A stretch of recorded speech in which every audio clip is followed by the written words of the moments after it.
vamos a darle la más cordial bienvenida al economista Nicanor Moscoso, expresidente del Tribunal Supremo Electoral, y vamos a hablar sobre esas elecciones seccionales y la consulta popular. Mire cómo nos vamos a ver agitados, ¿no? Después de estas festividades de Navidad y fin de año con estas consultas populares y estas elecciones. Usted sabe de eso y nos va a dilucidar algunas ideas también, economista. Bienvenido.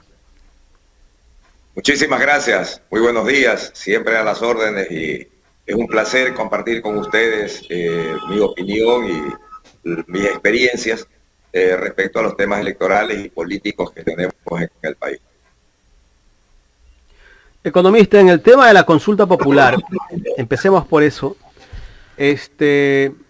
Bueno, esta consulta, muchos dicen que tal vez es una consulta innecesaria, porque en esa consulta hay preguntas que en realidad incluso se las podrían haber, temas que se podrían haber hecho reformas a través de la Asamblea.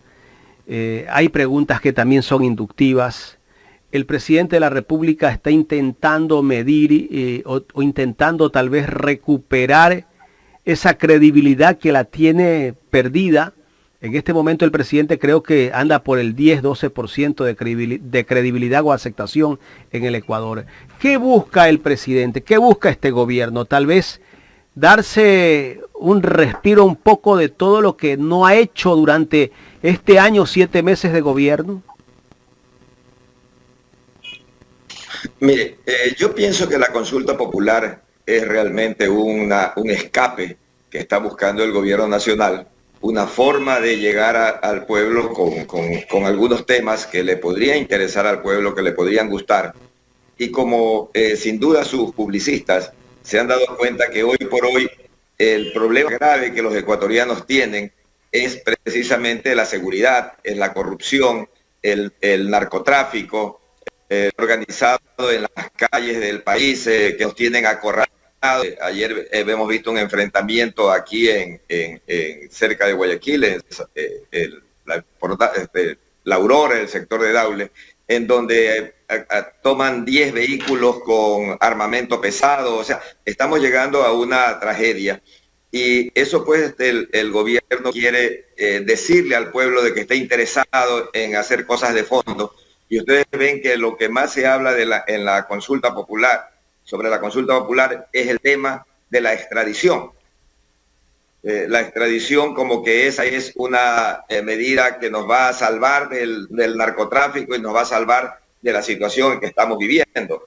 Cuando eso pues está muy, muy lejano a que eso suceda. Las medidas que se deben tomar para controlar el crimen doméstico y el crimen organizado, toda la delincuencia, está en manos del gobierno, tiene las leyes, tiene las condiciones como para hacerlo. Lo que falta pues es una determinación y capacidad principalmente para enfrentarlo.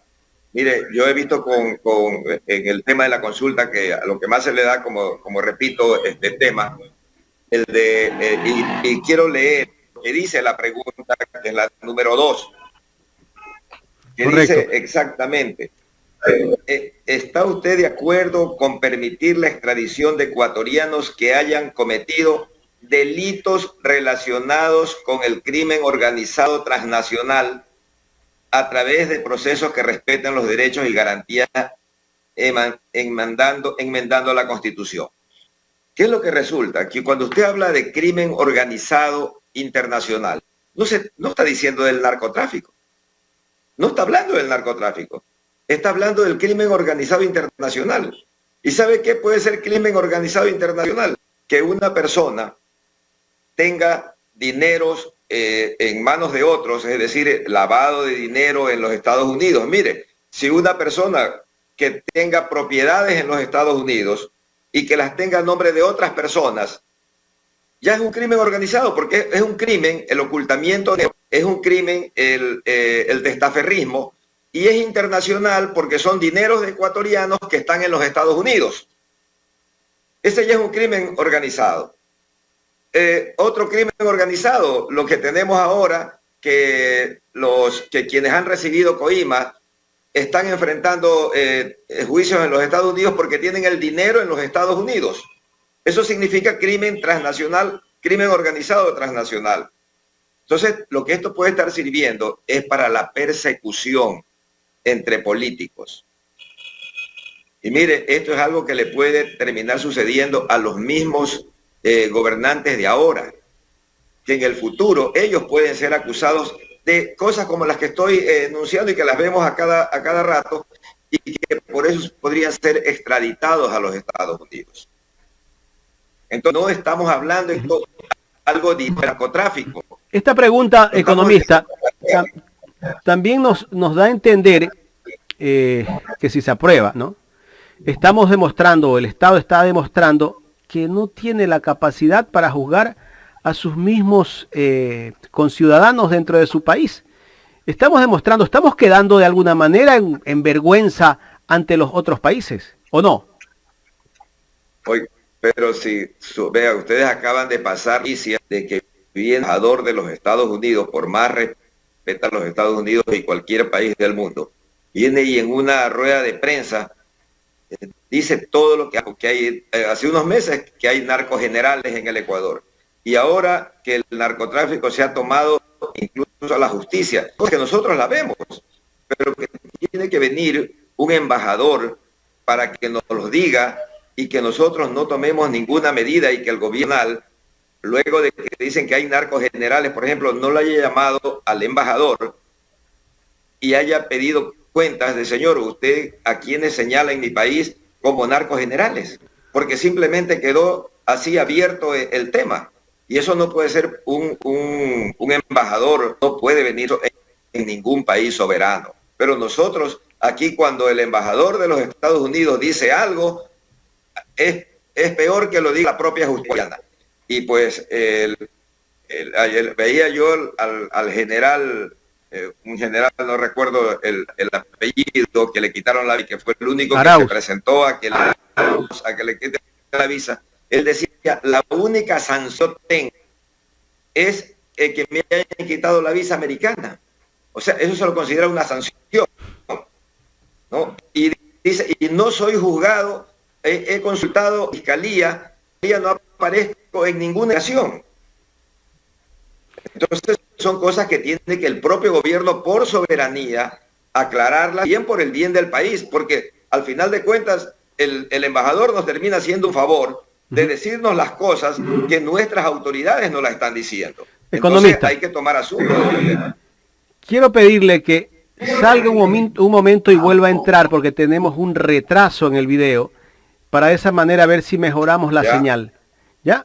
Salga y vuelva a entrar para mejorar la señal y poder continuar con esta entrevista. Me parece interesante lo que nos está diciendo el economista Nicanor Moscoso. Saludamos a la abogada Julie Landázuri, que está viéndonos. Gracias por ser una fiel seguidora de este programa. Un abrazo para la abogada Julie Landázuri, y para toda la gente que nos está viendo: Pepe Rolón, Antonio Tic, Eli Martínez, Javier Morales, Ivonne Olives, Javier Cárdenas, Patricia Santillán, Edi Cedeño, bueno, Cumandá Pilco Velasco, toda la gente que está conectada en el canal de YouTube principal. Ahora sí, economista, creo que estamos mejor. Esperemos que no se interrumpa esta comunicación. Economista, ¿qué pasaría si el embajador de Ecuador en Estados Unidos hace esa misma exaltación o declaraciones que hizo el embajador Michael Fitzpatrick, que lo haga también allá en Estados Unidos? ¿Qué pasaría? Bueno, en cualquier país, no en los Estados Unidos, en cualquier país, lo que primero harían es llamarlo al embajador, al canciller del país, llamarlo a pedirle las explicaciones del caso. Y él tendría que justificar lo que ha dicho, porque si no lo haría, estaría haciendo un daño, y además habría una intromisión en los asuntos internos del país. Pero como le digo, aquí vamos a tener que terminar agradeciéndole al embajador que nos venga a sacudir las cosas y hacernos notar de que no estamos haciendo nada en temas muy importantes como los que él está denunciando. Economista, vámonos por otro tema. Bueno, inician las elecciones seccionales y se ha venido denunciando en el país que varios candidatos, a pesar de que aún no se apertura oficialmente las campañas, ya han puesto propaganda, han pintado murales. ¿Qué pasa con el Tribunal Supremo Electoral? ¿No está llevando a cabo el respectivo control para esto? ¿Qué sanciones deberían de tener? Bien, mire, hay un problema que es más de fondo que la labor que pueda hacer el Consejo Nacional Electoral. Esto y cualquier Consejo Nacional Electoral, no solamente en el Ecuador, sino en cualquier parte de Latinoamérica, de donde yo tengo experiencia para poderlo enunciar. Nuestra campaña electoral es demasiado corta, apenas es un mes de campaña. Entonces, imagínense usted si los candidatos esperan para hacer campaña un mes, pues solamente un mes, por ejemplo, si es de recorrer una provincia grande como la provincia del Guayas, peor en las campañas presidenciales en que tiene que recorrer todo el país.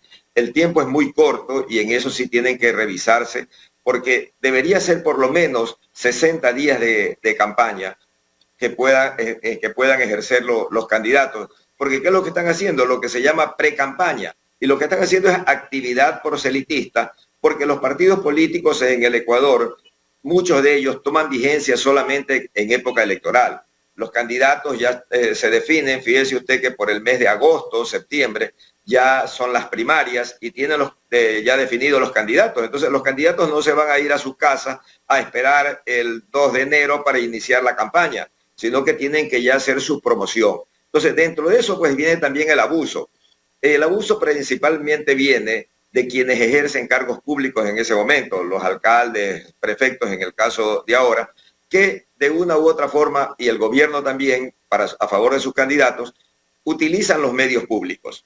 Utilizan medios públicos, como por ejemplo usted puede ir a ver un municipio, es fácil ver un municipio, un gobierno provincial, cuánto ha aumentado sus gastos en regalos, por ejemplo, como alimentos, canastas, fundas de alimentos para la ciudadanía, los cilindros de gas, puede ver la publicidad que hayan utilizado. Si usted ve que esos gobiernos seccionales ocupan más dinero precisamente en estas épocas. ¿Y quién es que tiene que ver ese tipo de gastos? La Contraloría General del Estado.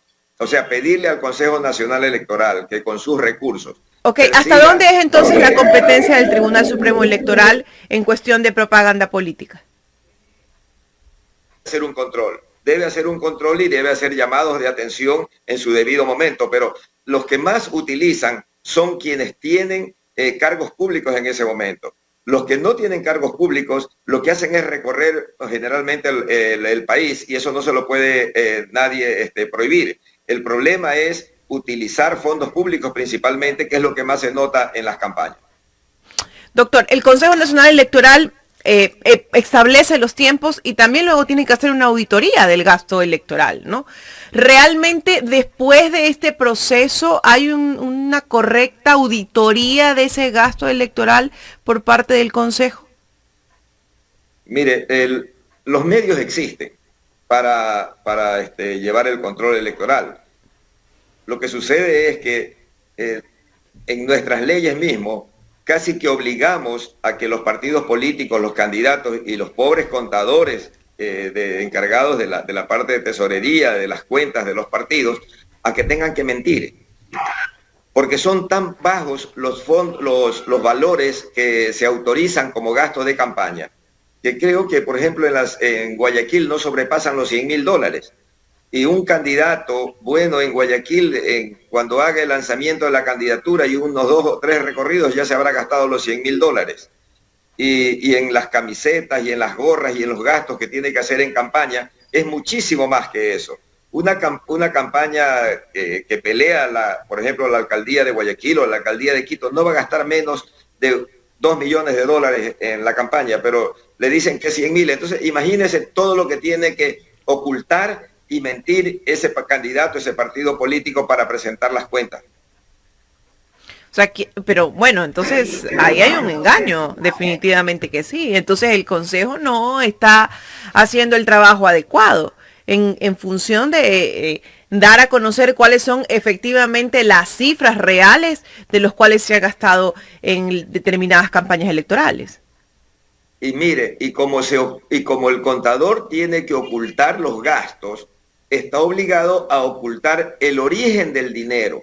porque el problema no es el volumen, la cantidad que gaste el candidato, sino de dónde provienen los dineros que recibe para la campaña. Porque el gasto electoral en todos nuestros países nace a partir de que principalmente el crimen organizado, ya sea esto la corrupción en los gobiernos, ya sea esto el lavado de dinero, el narcotráfico, comenzó a influenciar, a meter dinero en las campañas electorales. Entonces, para cuidarse de eso, se pusieron los niveles de gastos. Los niveles de gastos no se los pone porque no se quería que uno gaste más que el otro, porque está demostrado que no el que más gasta gana las elecciones. Entonces, eso no, la historia nos ha demostrado que eso no es así. Pero entonces se pusieron límites que obligan a mentir, y obligan a mentir de dónde proviene el dinero que debería ser. Si usted le dice, ¿sabe qué? Díganos todo lo que ha gastado, que eso no es ningún problema, tendrá que decir de dónde viene el dinero. Y ahí es que vamos a saber realmente qué intereses existen detrás de cada candidatura. Hay denuncias formales de otros candidatos y de diferentes grupos y sectores sociales de, obviamente, las campañas anticipadas que se están dando, o de pronto, como usted le llama, ¿no? Pre-campaña en función de los tiempos, ¿no? No se ha establecido un tiempo adecuado, incluso que evite esto, ¿no? Posiblemente si hubiese un tiempo adecuado se evitaría esto. Pero entonces, ¿quién es el responsable de auditar esto?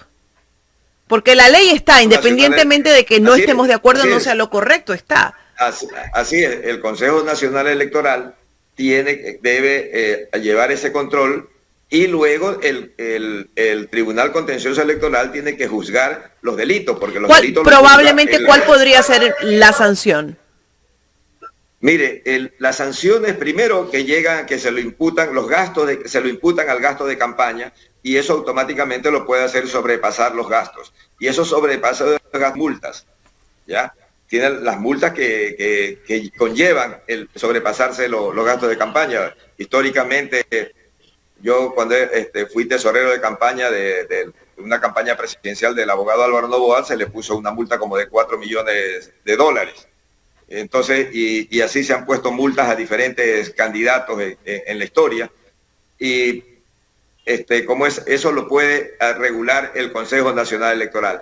Pero es muy difícil para el Consejo Nacional Electoral hacer esa labor cuando se trata de los fondos públicos, que es lo principal de donde se debería seguir, y eso debería encargarse la Contraloría.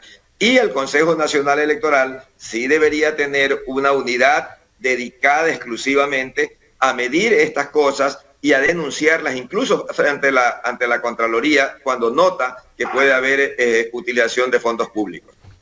¿Cómo se debe manejar? Porque bueno, lo decíamos al inicio del programa Economista, no solamente vamos a elegir la dignidad de primeros personeros de los cabildos, sino también otras dignidades como la de prefecto, y sumándole a eso una consulta popular que también tiene que tener un proceso de difusión, ¿no? ¿Cómo ve usted o cómo avisora ese proceso de difusión de una consulta popular? ¿Está pronosticada adecuada en el tiempo para una correcta difusión de, bueno, quienes estén a favor del sí o quienes estén a favor del no? ¿Se va a manejar un tiempo correcto ahí? Mire, es lamentable que el gobierno nacional haya convocado esta consulta popular y la haya unido a las elecciones. Eso sin duda va a desvirtuar de alguna manera los propios resultados. O sea, yo creo que con esta consulta el gobierno ha querido ayudar a sus candidatos, a los candidatos del movimiento Creo. Porque va a decir, pues la gente va a ver bien que yo hago esta consulta, y va a ver bien que pues lo hace, y eso puede inclinarlo a los candidatos que ellos tengan. Y esto le puede salir pues un tiro en el pie, porque de repente, si esta es una respuesta del no en forma masiva, también va a ir contra sus candidatos. Igual yo creo que con consulta o sin consulta, los candidatos del gobierno van a tener muy pocas posibilidades en los cantones y en las provincias, ¿no? Yo no creo que alcance a ganar una provincia, una prefectura, muy difícil, y de los más de 200 municipios no alcanzará más de 10 o 15 municipios en el mejor de los casos. Entonces, por ahí no es la cosa. Yo creo que cometió algo malo para la democracia en general, para el sistema electoral. Porque fíjese usted, cuando vayan a las personas a votar, van a tener que votar por alcaldes, por prefectos, por concejales, por los miembros de las juntas parroquiales en los casos que existan, por la consulta y por la consulta popular y por los miembros del Consejo de Participación Ciudadana y Control Social. Que al mismo tiempo en la propia consulta prácticamente se le está exterminando. Deberíamos haber hecho una consulta de decir que se termine el Consejo de Participación Ciudadana, porque en una pregunta le están quitando el trabajo de elegir a las personas que elige actualmente, a los diferentes estamentos del Estado, y por otro lado también su forma de elección. Entonces lo va a dejar prácticamente desbaratado al Consejo de Participación Ciudadana. Pero bien, el día de las elecciones, las personas que tienen que votar, como bien decía hace un momento su compañero, van a demorar 3 o 4 minutos en votar. Y eso va a conllevar a que se haga un cálculo de tiempos y movimientos para ver si en las 8 horas o 10 horas que se vota va a alcanzar, ¿no? Que no, si es que hay una participación buena de alrededor del 70-80% de los electores. Y por otro lado, al momento en que tiene que contarse los resultados, es decir, elaborar las actas al final del día, fíjese usted, en las 8 preguntas, es cada una de las preguntas que puede ser sí o no. Y tiene también lo del Consejo de Participación Ciudadana, que son muchos candidatos de donde tiene que elegir. Yo creo que son como 50 candidatos de donde va a tener que elegir a los miembros del Consejo. Y también tendrá que hacerse las actas al final del día. Entonces, yo creo que hay que darle muchas herramientas a los miembros de las juntas electorales, de los miembros de las mesas de votación, para que hagan su trabajo al final del día. Eso va a traer alguna complicación, pues, pero ojalá que entrenen adecuadamente a las personas. Economista, en función de todo lo que usted nos ha manifestado, ¿no? De la cantidad de dignidades que hay que elegir, el tema del Consejo de Participación Ciudadana, consulta popular, nos pone un poco a nosotros en esa expectativa como medios de comunicación, y ahí viene el tema de, bueno, pues los resultados. Probablemente ahí la información se pueda manipular en función de saber cuáles son los resultados o a quiénes favorecen los resultados. Aproximadamente unas votaciones que podrían darse inicio 8 de la mañana, ¿a qué hora podríamos tener los primeros resultados? Oficiales, por supuesto. Mire, sí, yo creo que resultados oficiales, de acuerdo al sistema que utiliza y ya ha venido utilizando el Consejo Nacional Electoral, las primeras actas que se van a elaborar serán sin duda las de prefectos y las de alcaldes y de concejales. Y si ellos van emitiendo esas actas, las van enviando al sistema, vamos a tener pocas horas después los resultados. O sea, si el sistema funciona, la misma noche nosotros vamos a tener resultados principalmente de las autoridades. Y posteriormente el tema de la consulta popular y del Consejo de Participación Ciudadana y Control Social. Que yo creo que este Consejo de Participación en esta ocasión va a tener una campaña mucho más abierta de lo que veo ya de candidatos que se están promocionando, tal y como lo deben hacer ellos personalmente, no a través de partidos políticos, sino a través de sus propias iniciativas personales. Y en eso pues tienen que los candidatos también al Consejo de Participación Ciudadana tener mucho cuidado respecto a cómo hacen su promoción y que no vayan a caer ellos en las prohibiciones que tienen en el tema de campaña. Economista, me gustaría mostrar unas imágenes que me pasó uno de nuestros seguidores de lo que está pasando con respecto a la campaña política que se da en algunas partes. Pero las imágenes que le voy a mostrar son de Guayaquil. Me avisa si podemos rodar este video. Ahí está.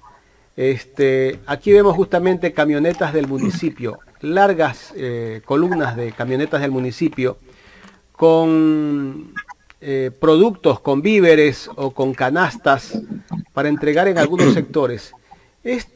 Utilizar los recursos del municipio, de alguna institución pública, Esto debería ser sancionado no solamente con